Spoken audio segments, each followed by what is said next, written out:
Alors, est-ce que tout le monde est d'accord pour que ce soit Xavier le... Ouais, pas de difficulté? Ok, très bien. Ah non, Denis, tu n'es pas d'accord? Alors, je procède à l'appel. Monsieur Patrice Dupont. Monsieur Xavier Marco. Monsieur Claude Bourgeois.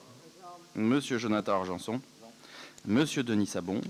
Je suis présent. Madame Galmard. Joël Eckmayer. Muriel Boudier qui donne pouvoir à Joël Eckmayer. Marcel Arsac. Catherine Gaspa. Armand Béglin. Michel Bouillet. Christiane Nagier. Christiane Jouffre. Monsieur Patrick Page qui donne pouvoir à Joël Chalandon. Chantal Grabner. Frédéric Vidal. Fabienne Alouis. Patrick Savignan.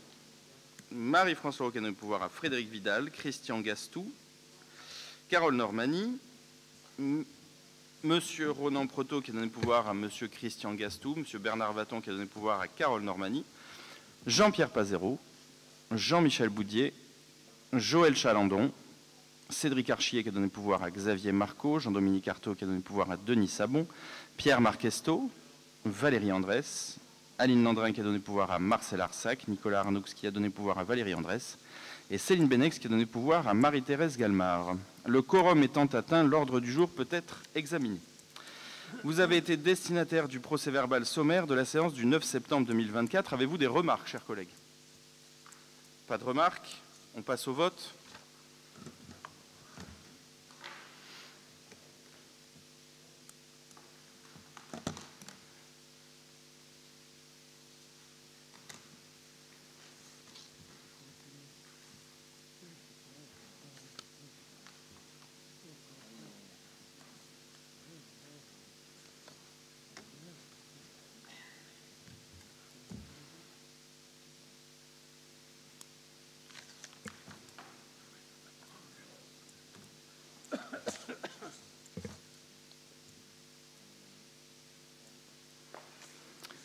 Alors, il nous manque les scrutins de Aline Landrin, Jean-Pierre Pazero et Ronan Proto. Ah, c'est bon, je...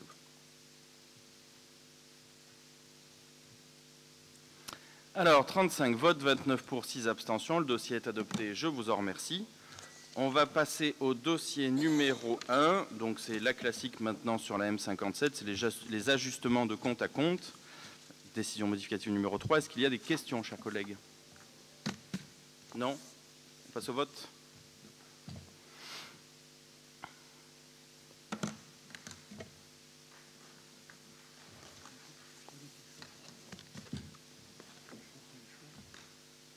Faut qu'il y ait quelque chose, ça marche.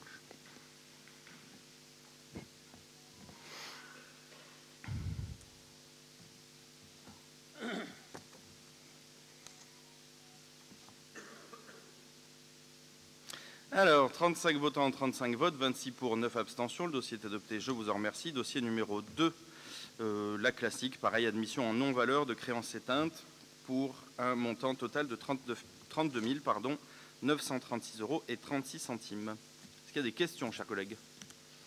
Pas de questions, on passe au vote.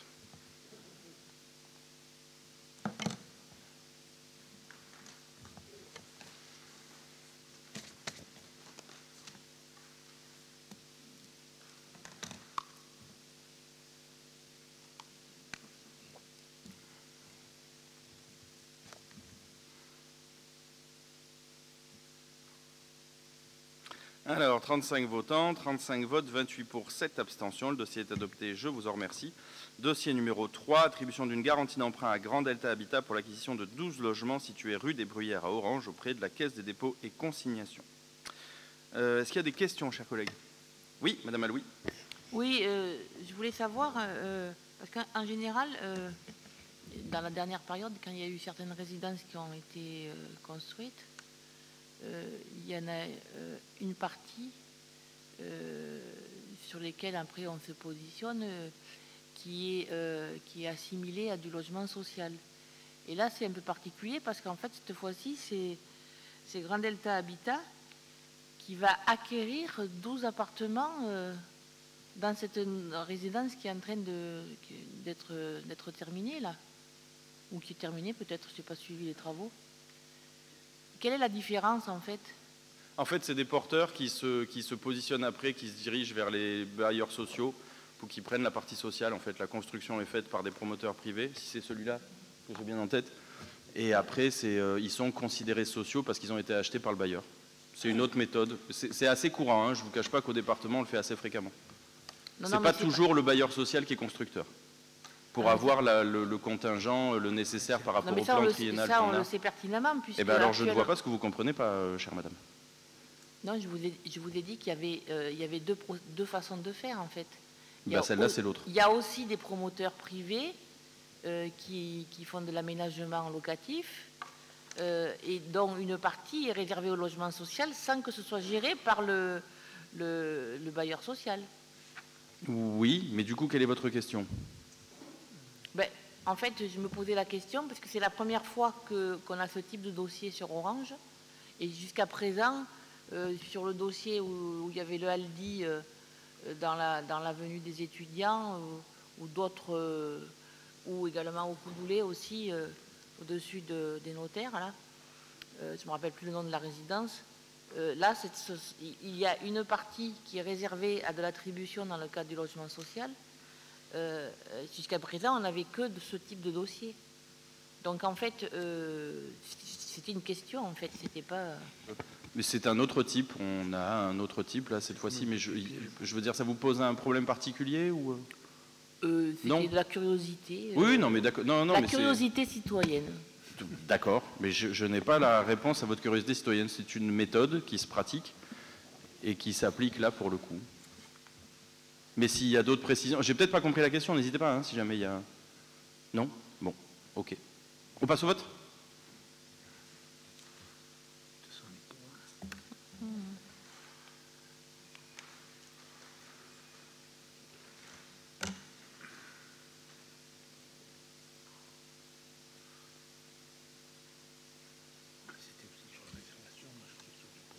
Non, ça revient au même.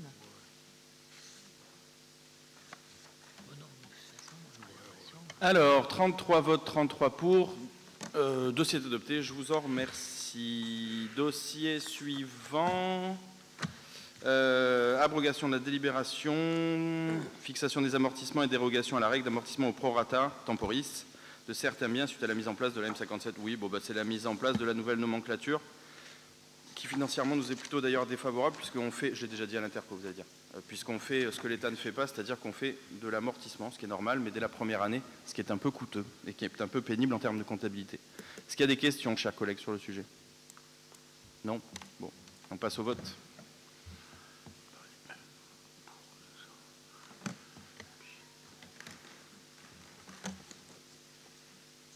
Je serais preneur que l'État soit aussi exigeant avec ses comptes publics que ce qu'il est avec les communes. Encore un autre sujet. Il reste Monsieur Gastou et Monsieur Pro... voilà, parfait. Merci beaucoup. Alors, unanimité, je vous en remercie. Dossier suivant, c'est à toi? Oui. Allez, dossier suivant, Monsieur Sabon. Mesdames, Messieurs les élus, alors cette délibération concerne la prescription de la révision numéro 2 du PLU pour le domaine viticole Château-Maucoil. Il s'agit d'un projet de rénovation et d'agrandissement du domaine viticole, ainsi que l'ajout d'une activité agro-touristique complémentaire à la production viticole déjà existante. Le PLU actuel ne permet pas d'instruire le permis de construire correspondant à ce projet situé en zone agricole.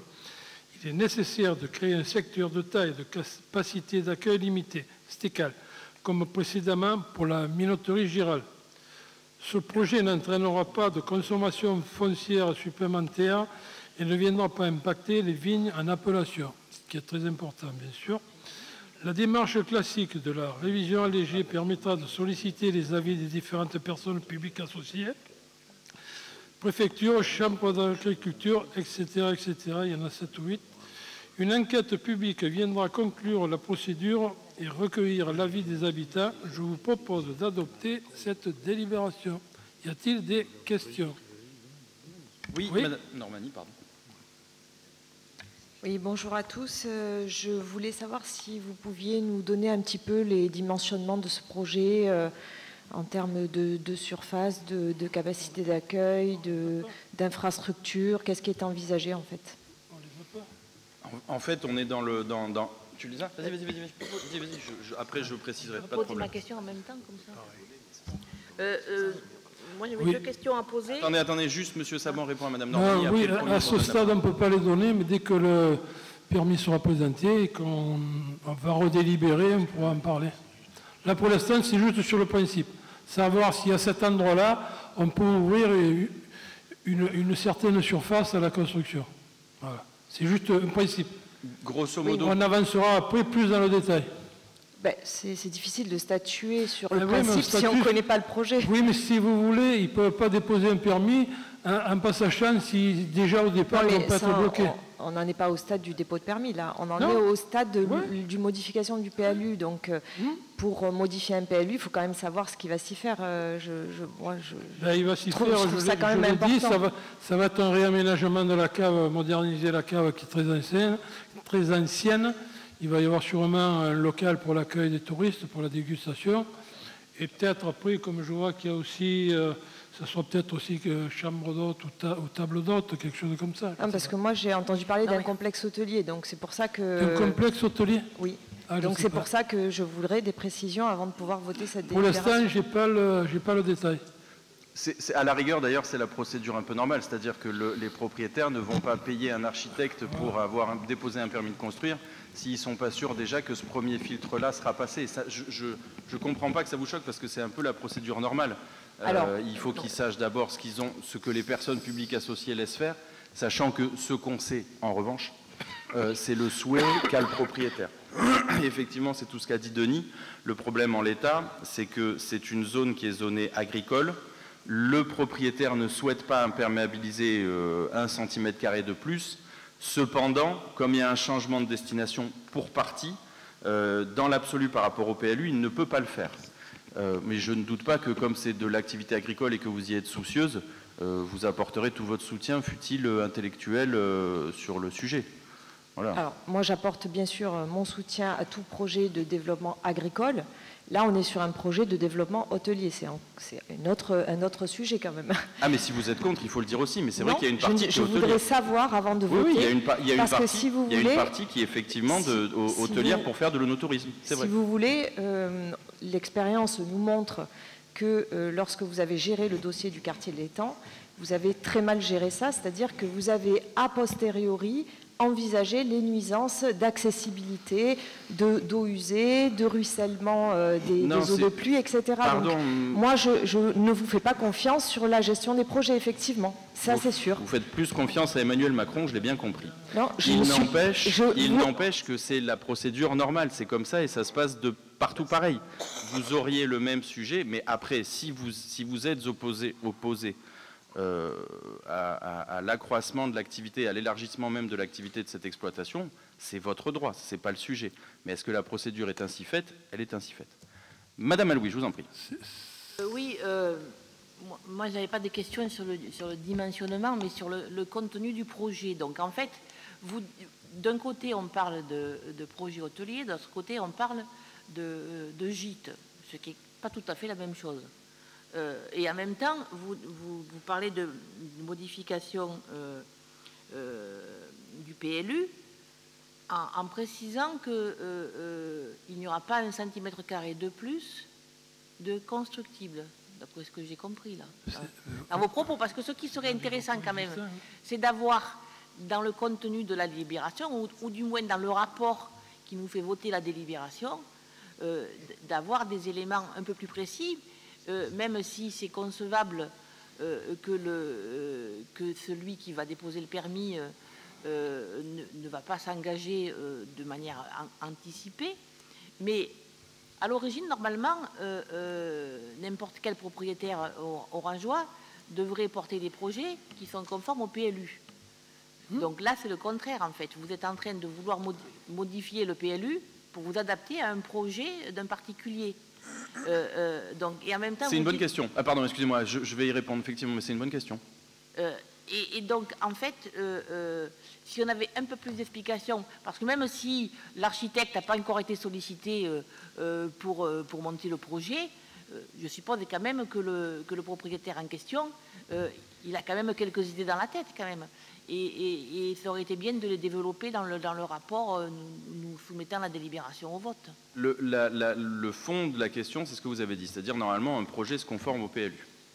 Vous n'êtes pas sans savoir qu'on a voulu relancer le PLU en début de mandat et qu'on est tombé sur les réformes complètement folles de l'actuel gouvernement, à savoir le zéro artificialisation nette, qui nous demande, qui punit ceux qui n'ont pas beaucoup consommé finalement dans leur dernière révision du PLU, parce qu'on regarde ce qu'on a consommé par rapport aux années précédentes. Et comme on a très peu consommé, on se retrouve avec un ratio à ouvrir théoriquement sur le PLU qui est très restreint, d'où le fait qu'on a arrêté en l'état pour le moment la révision du PLU, parce que, mais je vous l'avais déjà dit, dans la dernière révision de 2019, on était prêt à ouvrir 1,5 km sur les 71 ou 74 que comporte Orange.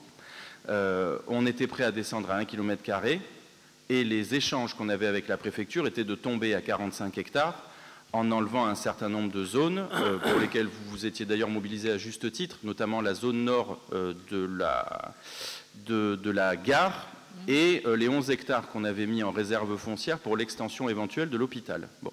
Donc dans ces conditions, on a dit à la préfecture, non, on ne modifiera pas le PLU si c'est pour perdre des zones stratégiques, qu'elles soient financières ou hospitalières, parce que c'est ce que je vous avais dit, on se retrouve à faire, nous, de la réserve foncière pour un des démembrements de l'État, on va dire, qui est par exemple la fonction publique hospitalière, et on nous demande, et une autre partie de l'État nous demande de l'enlever. Ça n'est pas faisable, surtout quand on connaît, comme vous le connaissez du reste vous aussi, hein, les contraintes qu'il y a sur l'hospitalière. Bon. Donc, mais dans cette révision de PLU était prévu un certain nombre de modifications de zones qu'on passe j'allais dire, en haute couture, parce la dernière fois on a été obligé de faire la zone de la minoterie, cette fois-ci on est obligé de faire Mocoal, mais dans l'absolu, tout ça dans la vision stratégique qu'on avait du territoire aurait dû être intégré dans la révision générale et nous éviter un certain nombre de coûts aussi. Mais comme on est un peu obligé de faire face à l'imprévision de l'État, on fait un petit peu du pointillisme, j'allais dire. Bon. Ce qui n'empêche qu'effectivement, il y a un propriétaire qui a racheté ce château, qui a des velléités qui sont plutôt bonnes pour le territoire. Le maire de Châteauneuf en parlerait sans doute plus que moi, sur un domaine qui a quand même une bonne réputation et qui se propose, lui, dans un monde où plus personne n'a ou les moyens, ou j'allais dire même la folie de faire du développement économique, d'ouvrir, de moderniser sa cave, c'est quand même le premier point, d'effectivement modifier le château pour en faire une zone de no-tourisme et effectivement d'hébergement aussi, qualitative. Je ne pensais pas que ça aurait recueilli autant de difficultés. J'aurais pensé que vous auriez tous applaudi dès demain, mais je comprends les diverses contraintes, ou le positionnement partisan, pas politique, parce que politiquement on aurait dû tous se retrouver derrière ce projet. Mais voilà, je ne peux pas vous forcer à ne pas être d'accord. Oui, en plus, ça crée de l'emploi. Des questions, hein. Oui, non, mais oui, pour vous, je reconnais. Monsieur Savignan. Non, je disais, on vote pour. Hein. Madame Normani.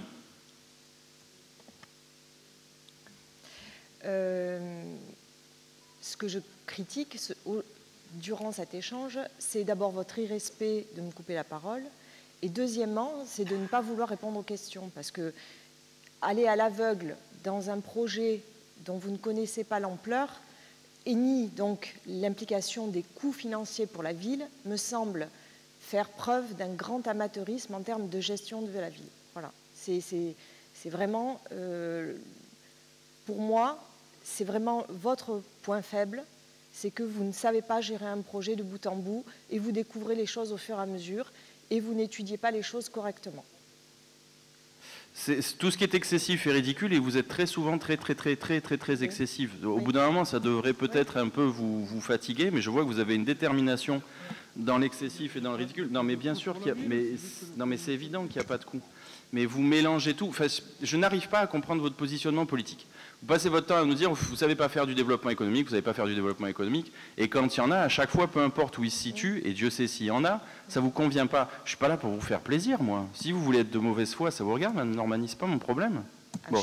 Et vous qui passez votre temps à dire que vous connaissez le monde agricole, là on est sur un projet dont le propriétaire le montre à qui veut le voir, c'est-à-dire que ce soit à la précédente préfète ou à l'actuel sous-préfet, à l'actuel préfet, et vous ne connaissez pas, si vous n'avez pas les connexions que vous dites avoir finalement dans le monde agricole, c'est pas un problème. Voilà. Et après, ce ne sont pas des projets concords. Allez, on passe au vote. S'il vous plaît. Non, ça suffit, vous êtes sans fin. Vous avez une capacité à redire des bêtises qui est pénible. Donc bon, finalement, je vous protège. Je vous protège de vous, mais vous devriez me remercier. On va se voir. Vous allez y arriver.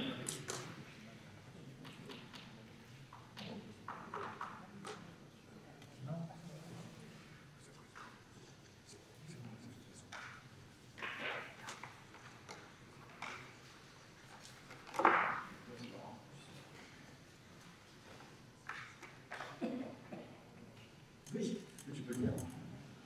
Ah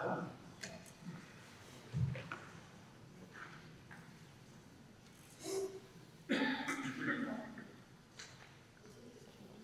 Vous êtes prête, madame Galland? Alors, 35 votants, 35 votes, 31 pour, 4 abstentions. Je suis sûr que ça fera plaisir aux gens de vous. Dossier suivant, madame Galmard. Convention de partenariat entre le Conservatoire d'Orange et l'École Notre-Dame. Le projet d'établissement du Conservatoire de la ville d'Orange possède plusieurs axes. Ils sont développés et mis en pratique en partie par le biais d'un partenariat avec le complément scolaire Notre-Dame-Saint-Louis pour le collège du Tour. En effet, le Conservatoire d'Orange et l'École Notre-Dame souhaitent entendre ce type de partenariat afin de mettre en place un temps de pratique collective musicale et théâtrale au conservatoire qui est inclus dans le temps scolaire pour les classes de CM2 et une initiation à l'écoute musicale, puis aux grandes œuvres musicales avec l'étude de quelques œuvres par année et la finalité d'un concert. Il est donc demandé de conclure une convention de partenariat avec l'école primaire Notre-Dame et le conservatoire pour définir les prestations et les conditions d'accès à celui-ci. Il est donc demandé au conseil municipal d'approuver les conventions de partenariat entre le conservatoire et l'école primaire précitée, de décider d'adopter les nouvelles prestations et accès au conservatoire pour les élèves de cet établissement et d'autoriser le maire de la ville à signer tout document relatif à ce dossier. Y a-t-il des questions? Oui, M. Savignon. Oui, bonjour. Concernant cette délibération, donc, nous avons une interrogation. Est-ce que ce projet est pertinent, s'inscrit dans le cadre du schéma d'orientation pédagogique de l'enseignement public qui devrait être impulsé par la commune au titre de sa compétence obligatoire de son école primaire? Est-ce que la ville a envisagé que le conservatoire de musique municipale ait le même partenariat avec les écoles publiques pour favoriser l'éveil de pratiques musicales? Ensuite, nous profitons de cette délibération pour réitérer la demande que nous avions faite lors du conseil municipal de rentrée, à savoir, nous souhaiterions que nous soient transmis les effectifs des élèves dans les écoles maternelles et primaires de la ville, ainsi que le nombre de classes d'élèves, de professeurs des écoles et de fonctionnaires territoriaux.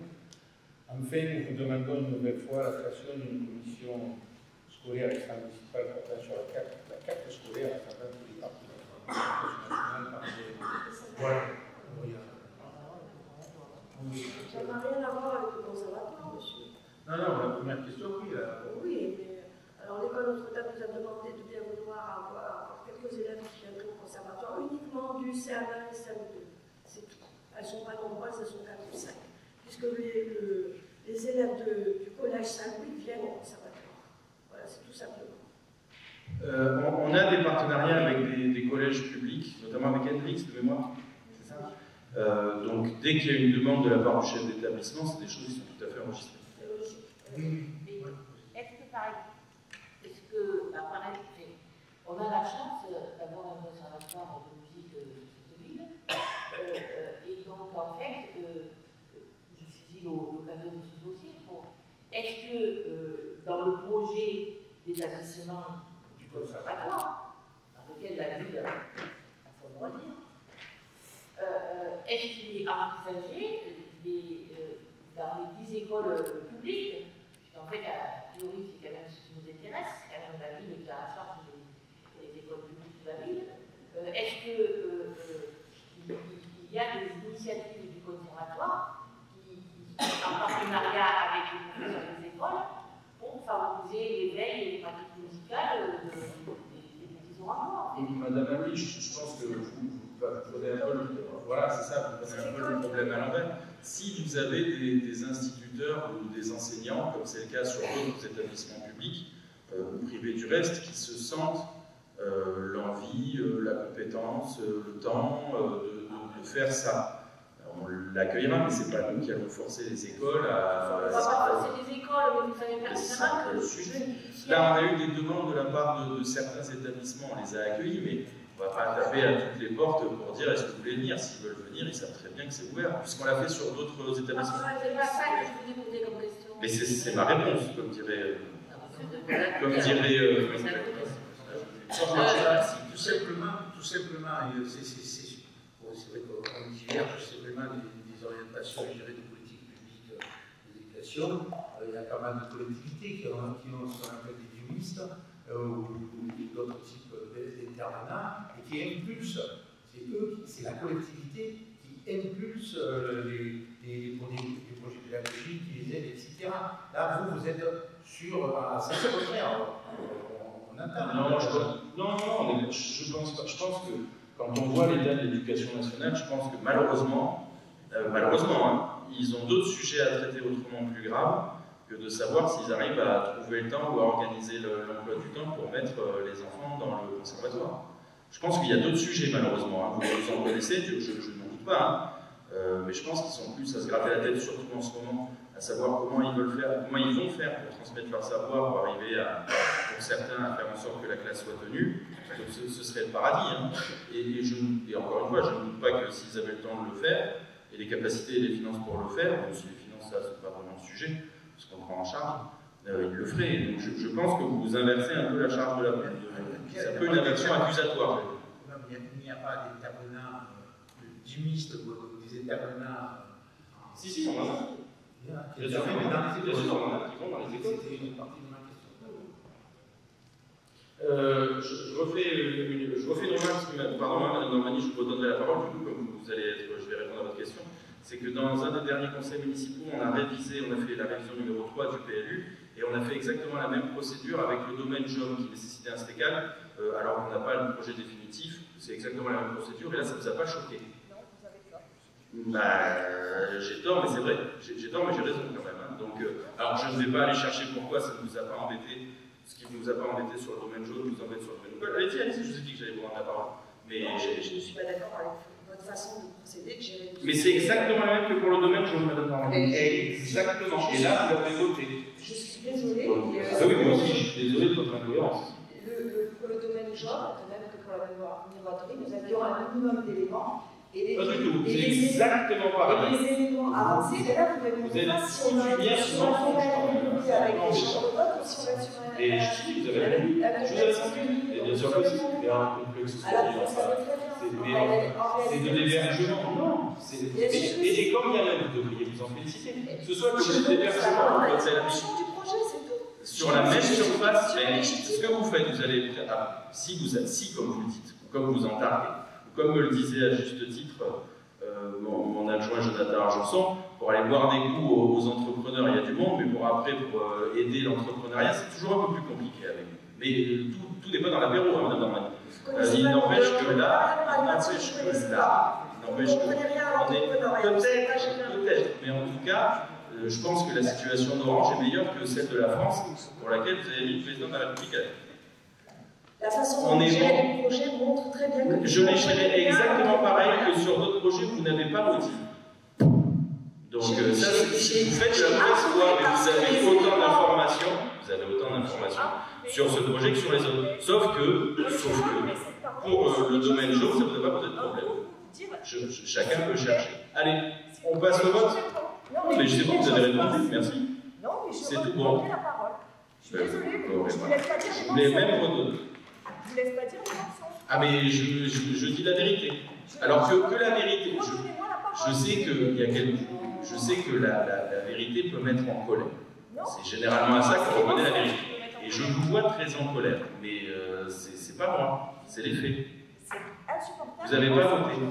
Si vous ne votez pas, on va pas pouvoir avancer. Et je ne voterai pas, donc vous ne me redonnez pas la parole. Eh bien, ne votez pas. Oui, M. Savignon. Allô? Oui. Oui, c'est la direction de la marque. Elle était absente. Votez quand même. Oui, je peux voter. Simplement, est-ce qu'on peut avoir, donc, j'ai demandé concernant le bilan éducatif de rappeler, etc. Les classes, le nombre d'élèves, les professeurs. C'est sur des données suivies. Mais quand on des contrats, voilà, c'est en cours de négociation. Avec une négociation comme ça? Ah ben, sur le fait qu'on va ouvrir une autre école, oui, bien sûr. Ah oui, je n'avais pas parlé de ça. Simplement, à la rentrée, traditionnellement, vous savez qu'il y a tant de professeurs, tant d'élèves dans chaque classe, etc. Je pense là-dessus. C'était simplement un tableau, on en avait parlé. Oui, c'est pour ça. Oui, non, mais. Ok, je vais aller chercher ça. Oui, bon, après, ça, c'est plus la compétence de l'éducation nationale. On a sur les personnels encadrants. Pour les municipales, c'est normal de connaître la réalité. Non, je suis d'accord. Je vous ai pas. Il n'y a pas eu d'intervention. Allez, on y va. J'attends vos scrutins.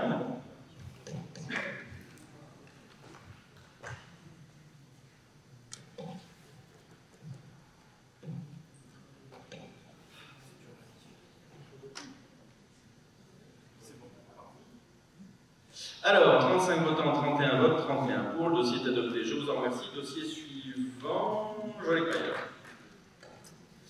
Oui, bonjour à tous. La minute suivante est le contrat de ville. La loi des finances pour 2024 a maintenu l'abattement de 30% sur la base d'imposition de la taxe foncière sur les propriétés bâties pour les logements sociaux situés en QPV. La contrepartie à cet abattement est destinée à permettre aux habitants des QPV de bénéficier du même niveau de qualité urbaine que ceux des autres quartiers. Rattaché au contrat de ville, cet abattement reste conditionné à la signature du bon vision. La convention d'abattement de TFPB annexée au contrat de ville fixe jusqu'en 2030 les objectifs, le programme d'action et les modalités de suivi annuel des contreparties liées à l'abattement. Sur le territoire orangeois, 2 bailleurs sociaux bénéficient de cette mesure, CDC Habitat et Grand Delta Habitat, et sa filiale Accédia. Pour chacun de ces organismes, une convention a été établie faisant intervenir l'État, la commune, la communauté des communes et le bailleur, permettant ainsi l'octroi d'un abattement. La mise en œuvre des actions est déclinée dans un programme annuel établi par le bailleur et validé par la collectivité et l'État. Son suivi et son évaluation associent les signataires de conventions et les représentants des locataires. À titre informatif, les dépenses prévisionnelles à montant en pourcentage par axe d'intervention sont inscrites au projet d'avenant si annexé. Ces données seront affinées au début de chaque année avec l'ensemble des signataires, accompagnés des habitants des quartiers prioritaires lors de la définition des programmations annuelles, conformément aux attentes des différents partenaires. Elles seront présentées pour validation en comité de pilotage du contrat de ville. Il est donc demandé au conseil municipal de bien vouloir approuver les termes des conventions d'utilisation de l'abattement de la TFPB pour les 2 bailleurs présents en QPB. Autoriser monsieur le maire ou l'adjoint délégué à signer tout document relatif à ce dossier. Est-ce qu'il y a des questions, chacun? Oui, Mme Normandie. Oui, nous sommes favorables à ce dossier et je voulais savoir combien représentait financièrement pour la ville l'abattement. Entre 350 et 400 000 euros de perte de recettes. Si l'État veut compenser, c'est avec plaisir, c'est avec le nombre de choses qu'il nous raconte. Oui, je vous en prie. Je me permets Bien sûr. continuer mon propos que vous avez coupé, parce que je ne peux pas vous laisser dire des choses fausses. Pour la miroiterie gyrale, tout comme pour le domaine jaune, nous avions un détail des surfaces, on avait posé des questions, vous nous avez dit que c'était des agrandissements et qui correspondaient tout à fait à une extension de l'activité vitivinicole et professionnelle de... Cite-le, justement, parce que je vais dire exactement la même chose que vous, mais elle ne croit pas. Ils veulent pas vous pardon, c'est ce que je dis. C'est exactement la même chose. C'est exactement la même chose. Ligne pour ligne, vous n'avez pas plus de détails. Je ne comprends pas que vous ne compreniez pas. Vous ne compreniez pas, pardon. C'est la minoterie, vous n'avez pas vu ni le permis de construire, ni quoi que ce soit. Vous aviez des déclarations d'intention, comme à chaque fois. Parce qu'on ne va pas porter un projet, la minoterie, tout comme le domaine jaune, tout comme les propriétaires du château Maucoil, ne vont pas déposer de projet, payer des frais d'architecte, s'ils ne sont pas sûrs que ça passe. Je ne comprends pas que vous ne compreniez pas. Mais en fait, le problème, c'est que c'est pas que vous ne comprenez pas, c'est que vous êtes de mauvaise foi. Et ça, moi, je ne peux pas y répondre. Non, je ne suis pas de mauvaise foi, je vous dis c'est exactement la même chose. Sauf que selon les sujets, mais encore une fois, une défenseuse comme vous, acharnée du développement économique, devrait applaudir ça des deux mains. Vous cachez derrière je ne sais quoi pour ne pas le voter, libre à vous, mais ça commence à faire un certain nombre de sujets, entre le non-vote de la subvention pour les associations du centre-ville, le fait qu'il ne faut pas restructurer comme s'il avait, qu'il ne faut pas restructurer comme ça, que là c'est pas bon, que là c'est bon, en fait vous baignez dans une mauvaise foi crasse, mais oui, ça peut vous faire fermer les yeux, mais vous fermez les yeux face à votre mauvaise foi. Mais les gens ne sont pas dupes, il n'y a que vous qui ne comprenez pas. Je veux dire, et encore une fois, comme l'a dit très justement Jonathan, c'est pas la peine d'aller boire des coups avec les entrepreneurs pour après ne pas les laisser entreprendre. Alors, vous êtes capable de faire ça pendant des heures, on va en faire grâce, on a d'autres choses à voir. Est-ce qu'on passe au vote? Mais non, c'est bon, vous êtes capable de faire ça pendant des heures, madame Normandie. Et au bout d'un moment, il faut avancer. Mais vous allez pouvoir défendre pendant des heures votre mauvaise foi. Je vous connais depuis le temps, ça fait 4 ans qu'on échange. Chacun jugera. Vous voulez pas que je parle? Vraiment, je vous fais peur. Hein. Vous êtes vraiment... Mais non, parce qu'après vous vous mettez en colère, parce que vous savez que vous avez tort, vous dites des choses qui ne s'attirent pas de vous. Je vous protège. Je vous protège. Je suis là pour conserver la crédibilité des élus de cette hémicycle, c'est un peu prétentieux, de cette assemblée pour laquelle j'ai une haute opinion. Quel courage. Vous avez vu? Allez, peu de choses il faut ignorer pour agir, écrivait Paul Valéry.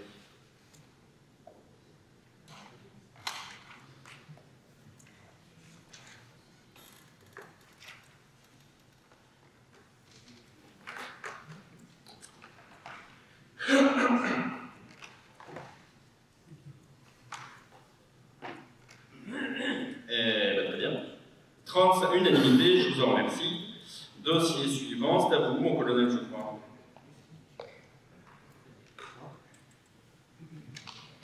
Monsieur le maire, mesdames, messieurs, j'ai donc 2 conventions à vous faire délibérer. La première, c'est la numéro 8, convention de ville d'Orange et Hélice, entre la compagnie d'électricité de France, relative à la concession pour le service public du développement et d'exploitation du réseau de distribution électrique et de la fourniture d'énergie électrique au tarif réglementé en vigueur.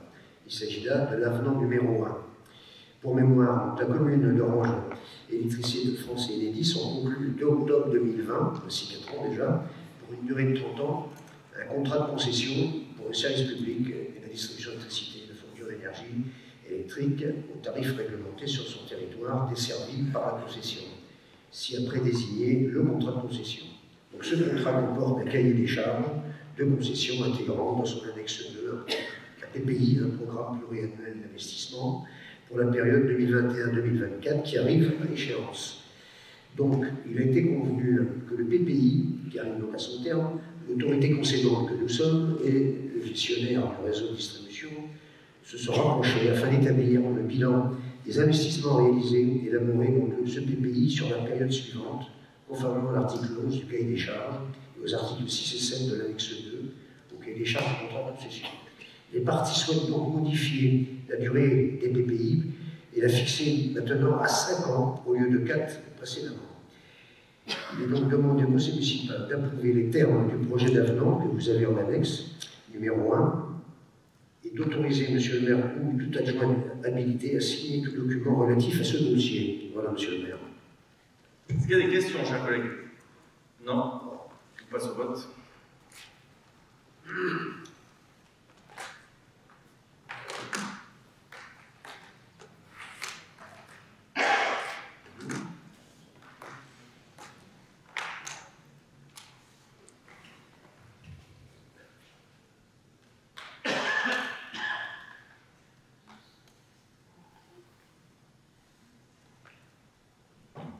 Alors, 35 votants, 34 votes, 34 pour, le dossier est adopté. Je vous en remercie. Dossier suivant. C'est toujours une convention supplémentaire qui découle de la première. En réalité, voilà, il va falloir délibérer au sujet pour l'application de contractuels précités entre les parties et qui ont donc décidé de mettre en place un programme souple des travaux et des financements dans le cadre d'une convention d'aménagement esthétique des réseaux couvrant la période du 1er janvier 2025 au 31 décembre 2029. Il s'agit donc souvent majoritairement de l'enfouissement et également la résorption des réseaux à fil dénudé. À cet effet, un projet de convention avec Enedis a été établi afin de définir les modalités pour l'amélioration de la gestion des opérations et optimiser les ressources allouées pour l'intégration des ouvrages de distribution publique d'énergie électrique dans l'environnement. Il est demandé donc au conseil municipal d'approuver les termes de la convention ci-jointe en annexe et d'autoriser M. le maire, toute adjoint habilité, à signer tout document relatif à ce dossier. Merci, M. le maire. Est-ce qu'il y a des questions, chers collègues? Non? On passe au vote.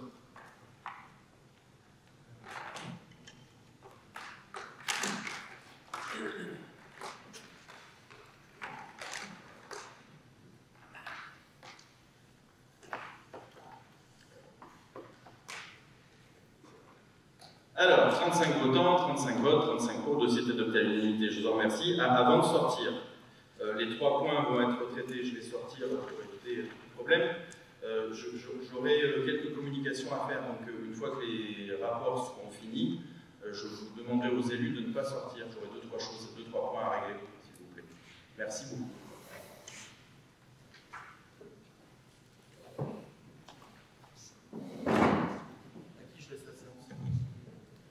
C'est à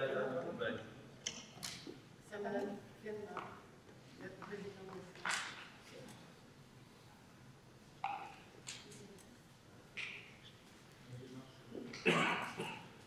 Dossier numéro 10. Merci. Bonjour à tous.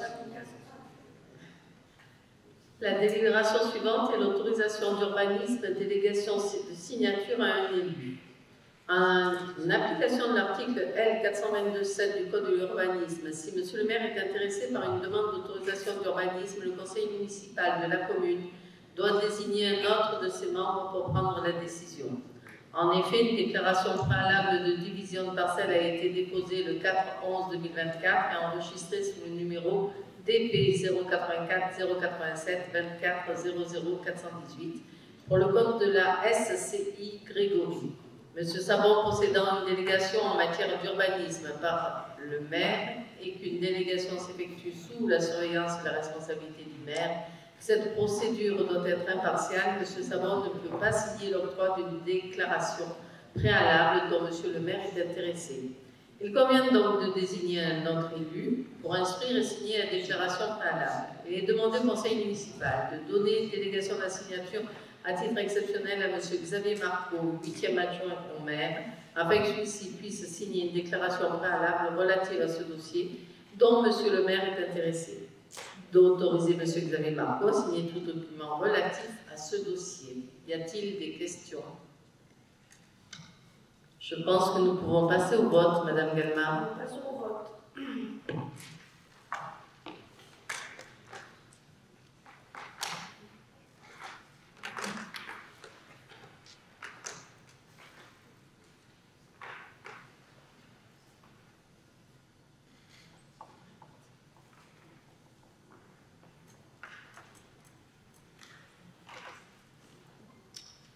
Préciser que les crédits nécessaires sont prévus au budget politique 2024. Autoriser M. le maire ou l'adjoint délégué à signer tous les documents relatifs à ce dossier. Je préciserai que pour le Mistral Triathlon Club, ils ont une championne du monde en duathlon cross et que pour l'Union Athlétisme Orangeois, ils ont un champion qui est allé au mondial, mais qui est arrivé 3e. Voilà, c'est M. Veller. Y a-t-il des questions? Nous pouvons donc passer au vote.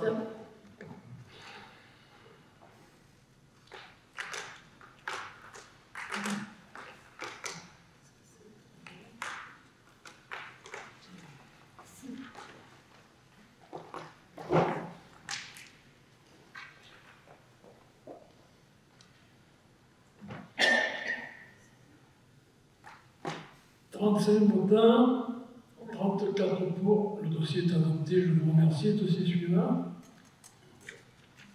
Délibération numéro 12, convention d'objectifs et de moyens avec l'association Cercle d'Escrime Orangeois. Compte tenu de l'intérêt que représentent les actions des associations tant sur le développement physique, la santé, l'éducation et la citoyenneté, et considérant que le programme de ces actions participe à la politique associative de la ville justifie que la commune subventionne et mette à disposition des installations sportives, des locaux, des salles communales aux associations. Donc l'association du Cercle d'Escrime Orangeois bénéficie de la salle d'armes Cyril Moret à la rue Capty, du gymnase Giono et d'autres salles communales telles que Alphonse Audet pour leurs Olympiades. Les engagements réciproques des parties sont définis dans une convention d'objectifs et de moyens. Il est donc demandé au conseil municipal d'adopter les termes de la convention d'objectifs et de moyens conclue entre la ville et l'association du Cercle d'Escrime Orangeois, de dire que cette association a satisfait aux conditions de déclaration prévues par la réglementation et d'autoriser monsieur le maire ou l'adjoint délégué à signer tous les documents relatifs à ce dossier. Y a-t-il des questions? Nous pouvons passer au vote. Vous avez une question, madame? Je vous avais pas vu, excusez-moi. Oui, j'ai une question qui n'a rien à voir, qui est un peu hors sujet. J'aurais voulu savoir pourquoi le maire n'a pas autorisé ce matin. Excusez-moi, je ne comprends pas le micro, on ne vous entend pas. Attendez, voilà.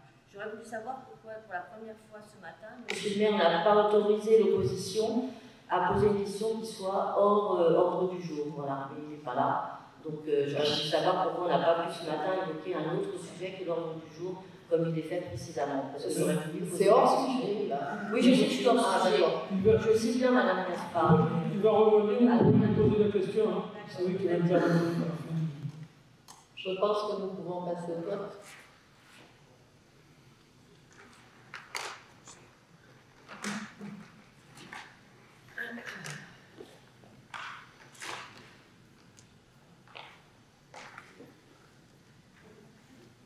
Alors, 34 votants, 34 pour, dossier est adopté à l'unanimité, je vous remercie. On demande à monsieur le maire de revenir.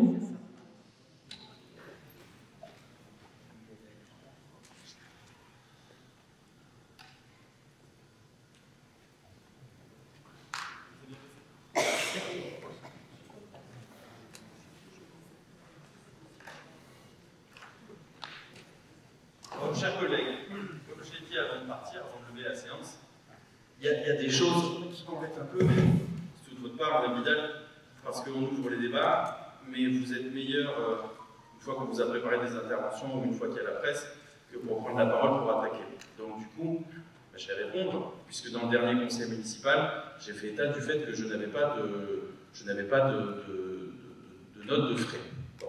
Et vous en avez profité de manière assez malhonnête, je dois le dire, avec une mauvaise foi, une méchanceté qui finit par vous caractériser, par saisir la presse pour dire mais Jacques Bompard avait eu des notes de frais en 2011, et du coup ça avait même payé des frais familiaux, qu'est-ce que vous avez... Et d'ailleurs ça a été ajouté dans la presse, qui est diffamatoire du reste, et ça a valu des problèmes à l'un des fils du maire. Ce qui est un mensonge total. C'est un mensonge total, mais les gens qui ont dû vous informer le savent, puisque c'était les mêmes que ceux qui étaient payés pour défendre mon père à l'époque. Ce qui avait été reproché sur cette fameuse histoire, c'était mon père avait effectivement des notes de frais au forfait, comme on l'a pour les impôts, et comme la CRC avait demandé des factures, il avait donné tout type de factures pour savoir, et ça avait fait l'échange de la CRC, pour savoir qu'est-ce que la CRC estimait pouvoir être remboursable, puisqu'il ne pouvait pas l'être. Bon. Et il y avait des factures, mais qui provenaient du compte personnel de ma mère, et non pas du compte sur lequel mon père percevait ces choses. Donc vous avez une fois de plus diffamé, mais vous êtes coutumière, parce que vous avez commencé la campagne électorale en mettant, vous savez, derrière M. Magnien, celui qui est très content d'inaugurer des mosquées, et de dire que la France change de visage, et qu'il faut que les gens de reconquête s'y fassent. Bon, ça a été ça, nos engagements politiques, finalement, ça n'a été que diffamation sur diffamation.